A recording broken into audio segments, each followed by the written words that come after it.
পোস্তা গিয়ে, তোমার নাকি মেয়ের বিয়ে, গঙ্গারামকে পাত্র পেলে।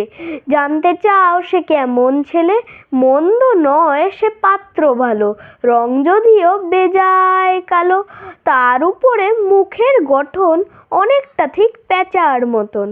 বিদ্যে বুদ্ধি বলছি মশাই, ধন্যী ছেলের অধ্যাবসায়। 19টি বার ম্যাট্রিকে সে ঘায়েল হয়ে থামলো শেষে। মানুষ তো নয়, বিষয় আশয় গরিব বেচয়, কষ্টে সৃষ্টে দিন চলে যায়। মানুষ তো নয় ভাইগুলো তার, একটা পাগল একটা গোয়ার, আরেকটি সে তৈরি ছেলে, জাল করে নোট গেছেন জেলে। কনিষ্ঠটি তবলা বাজায়, যাত্রা দলে 5 টাকা পায়। গঙ্গারাম তো কেবল ভোগে তিলের জোড়া পাণ্ডুরোগে। কিন্তু তারা উচ্চ ঘর, কংসরাজের বংশধর।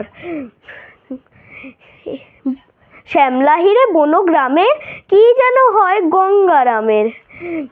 যা হোক, এবার পাত্র পেলে, এমন কি আর মন্দ ছেলে?